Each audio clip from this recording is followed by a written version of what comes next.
So this objection could be costing you a huge amount of customers and clients. And today we're going to handle it together to help you make more sales. Now, we're going to run a clip of Andy Elliot handling I Need to Think About It. And if you're not sure who Andy Elliot is, he has got probably one of the fastest growing sales companies in the world right now. They went from a zero to $100 million in around 3 years, which is insane. And they've got an incredible team.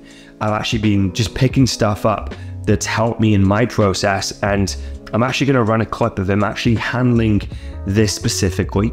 And then I'm going to show you how I've adapted it to my market and niche as well, and how I'm sharing this with my clients. Now, for context, I'm a coach, I sell coaching services, and my clients are coaches and sell coaching services too. And so we've adapted it specifically for that market. Now, whatever I share with you inside this video is very likely going to be applicable to most products and services, especially those that involve a call. And so if you're jumping on a sales call, a discovery call, and you're chatting to another human being when it comes to making a decision to work with you, then I know this is going to be valuable for you. So if you're ready to address this common objection that's going to come up at some point in time, then stick with me, and this is really going to help you make more sales, get more customers, get more clients, and create that financial freedom that you're looking to create.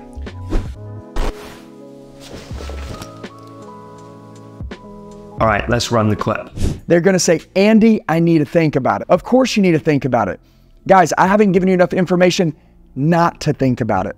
What I'd like to do is give you a quick 5-minute proposal of all the numbers, so when you go home, you got something to think about. Would that be fair? Can I get that for you? Now, if we look at what Andy actually did there, is when someone hits him with the I need to think about it objection, he doesn't get defensive, he basically disarms it, okay? And he disarms it by agreeing. And notice what he says, of course you need to think about it. I haven't given you enough information not to think about it. So before we wrap up today, I wanna make sure I give you some extra information so that when you do sit down later on today, you actually have something to think about. Does that sound fair?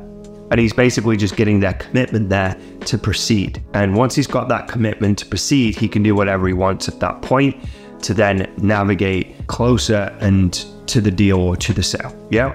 And so what we're going to do now is we're actually going to adapt this for my market and my niche essentially. And I'll show you what I would do next. And this has been working really well for me and my clients. And it may be something that you want to steal too.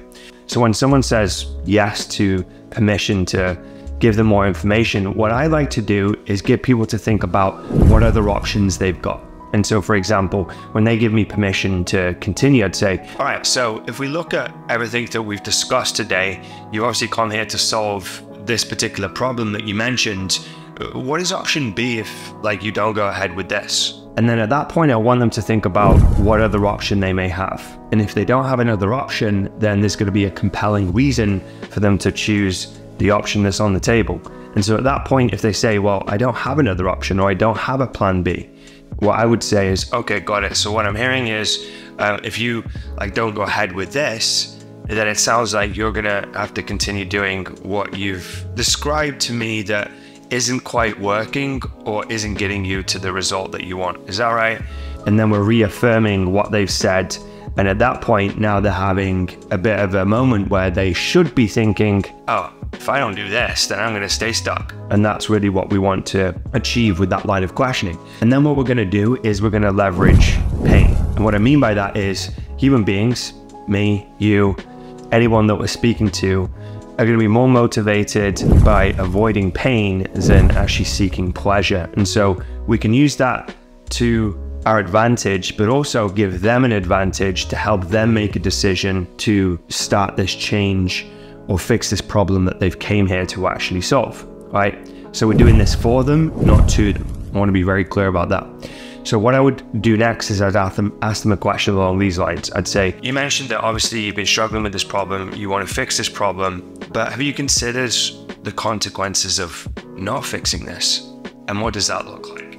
And I really want them to take a moment and take a pause and think about the real consequences of not taking action. Because a lot of people in a sales situation are just thinking about the time they'll have to invest or the money they'll have to spend, and often people will have to pay more than they're prepared to pay in order to solve the problem they want to solve, right? But they're going to be thinking about those pain points versus if you can get them to think about the bigger pain points.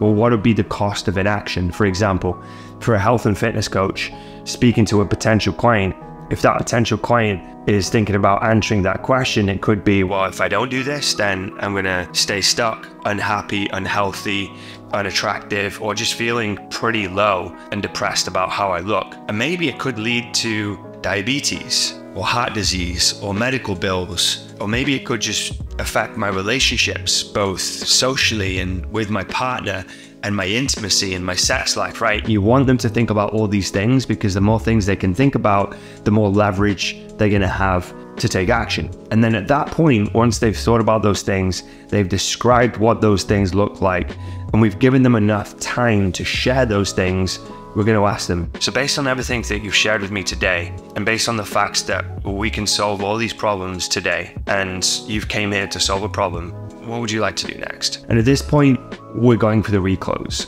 right? We're basically asking for commitment again. Even though they've said, I need to think about it, often that is them just stalling the decision-making process, and they just need a little bit more time to really see the consequences of not taking action. Number one, they don't have another option. Number two, as we just described, there's going to be lots of consequences in this scenario if they don't do it. And then when they say, okay, let's do this, you're going to go, great. Do you want to use a Visa, a MasterCard, or American Express for this? And then you're going to proceed to the sale. That's been working beautifully for us. I've actually got some scripting on a document that I'm happy to share with you if you want it. Just put script in the comments that I will share with you my scripting that I used.